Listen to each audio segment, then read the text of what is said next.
ಭಾರತದಲ್ಲಿ ಕೃಷಿಯು ಜೀವನೋಪಾಯದ ಮುಖ್ಯ ಮೂಲವಾಗಿದೆ. ದೇಶದ 55% ಹೆಚ್ಚು ಜನ ಕೃಷಿ ಅವಲಂಬಿತರಾಗಿದ್ದಾರೆ. ದೇಶದ ಜನಸಂಖ್ಯೆ ಹೆಚ್ಚಾಗುತ್ತಿದ್ದಂತೆ ಆಹಾರದ ಬೇಡಿಕೆಯೂ ಹೆಚ್ಚಾಗುತ್ತಿದೆ. ಆದ್ದರಿಂದ ದೇಶದ ಜನರಿಗೆ ಅನ್ನವನ್ನೊದಗಿಸಲು ಉತ್ಪಾದನೆಯನ್ನು ಹೆಚ್ಚಿಸುವ ಸಲುವಾಗಿ ಆಧುನಿಕ ತಂತ್ರಜ್ಞಾನದ ಜೊತೆ ರಾಸಾಯನಿಕ ಗೊಬ್ಬರಗಳು, ಸಸ್ಯ ಬೆಳವಣಿಗೆಯ ನಿಯಂತ್ರಕಗಳು, ಕೀಟನಾಶಕಗಳು ಹಾಗೂ ಇನ್ನಿತರ ಪರಿಕರಗಳನ್ನು ಹೆಚ್ಚಿನ ಪ್ರಮಾಣದಲ್ಲಿ ಬಳಸಲಾಗುತ್ತಿದ್ದು, ಇದು ನಮ್ಮ ಪರಿಸರ ಹಾಗೂ ಮಾನವನ ಆರೋಗ್ಯದ ಮೇಲೆ ಹಾನಿಯನ್ನುಂಟು ಮಾಡುತ್ತಿದೆ. ಈ ಸಮಸ್ಯೆಗಳಿಗೆ ಪರಿಹಾರವಾಗಿ ಅಳವಡಿಸಿಕೊಳ್ಳುತ್ತಿರುವ ಪರ್ಯಾಯ ಪದ್ಧತಿಯೇ ಸಾವಯವ ಕೃಷಿ. ಸಾವಯವ ಕೃಷಿ ಎನ್ನುವುದು ಕೃತಕ ರಾಸಾಯನಿಕ ಗೊಬ್ಬರ, ಕೀಟನಾಶಕ ಮತ್ತು ಕೃತಕ ಪ್ರಕ್ರಿಯೆಯಿಂದ ದೂರವಿದ್ದು ಪ್ರಕೃತಿ ಆಧಾರಿತ ತಂತ್ರಗಳನ್ನು ಬಳಸಿಕೊಂಡು ಮಾಡುವ ಒಂದು ಕೃಷಿ ಪದ್ಧತಿಯಾಗಿದೆ.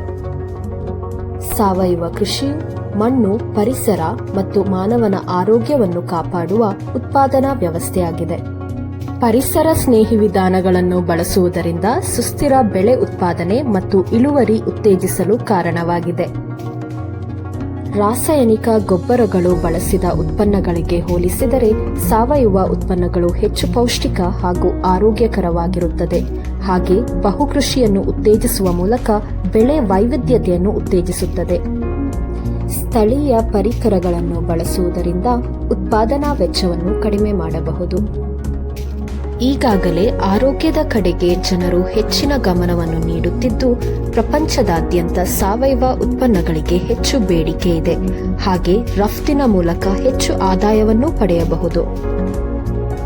ಸಾವಯವ ಕೃಷಿ ಪದ್ಧತಿಗಳಲ್ಲಿ ಅಳವಡಿಸಲಾಗುವ ವಿಧಾನಗಳೆಂದರೆ ರಾಸಾಯನಿಕ ಗೊಬ್ಬರಗಳ ಬದಲಾಗಿ ಹಸಿರೆಲೆ ಗೊಬ್ಬರಗಳಾದ ಅಲಸಂದಿ, ಹೊಂಗೆ, ಬೇವು, ಗ್ಲಿರಿಸೀಡಿಯಾ ಹಾಗೆ ಜೈವಿಕ ಗೊಬ್ಬರಗಳಾದ ಅಜೋಸ್ಪೈರಿಲಮ್, ಅಜಟೋಬ್ಯಾಕ್ಟರ್, ರೈಸೋಬಿಯಂ ಮುಂತಾದವುಗಳನ್ನು ಬಳಸುವುದು. ಹಾಗೆ ದ್ರಾವಣ ರೂಪದ ಸಾವಯವ ಗೊಬ್ಬರಗಳಾದ ಜೀವಾಮೃತ, ಪಂಚಗವ್ಯ, ಬೀಜಾಮೃತ ಹಾಗೆ ಇನ್ನಿತರ ಗೊಬ್ಬರಗಳಾದ ಎರೆಹುಳ ಗೊಬ್ಬರ, ಕೊಟ್ಟಿಗೆ ಗೊಬ್ಬರ, ಕೋಳಿ ಗೊಬ್ಬರ ಮುಂತಾದವುಗಳನ್ನು ಬಳಸುವುದರಿಂದ ಮಣ್ಣಿನ ಆರೋಗ್ಯವನ್ನು ಕಾಪಾಡಿ ಸಸಿಗಳಿಗೆ ಬೇಕಾದ ಸೂಕ್ಷ್ಮ ಪೋಷಕಾಂಶಗಳನ್ನು ಒದಗಿಸಬಹುದು. ಬೆಳೆ ಸಂರಕ್ಷಣೆಗಾಗಿ ಬೇವಿನ ಬೀಜದ ಕಷಾಯ, ಜೈವಿಕ ನಿಯಂತ್ರಣ ಏಜೆಂಟ್ಗಳಾದ ಟ್ರೈಕೋಡರ್ಮಾ ಹಾಗೆ ಕೀಟಗಳ ನಿಯಂತ್ರಣಕ್ಕಾಗಿ ಪರಭಕ್ಷಕಗಳನ್ನು ಬಳಸಬಹುದು.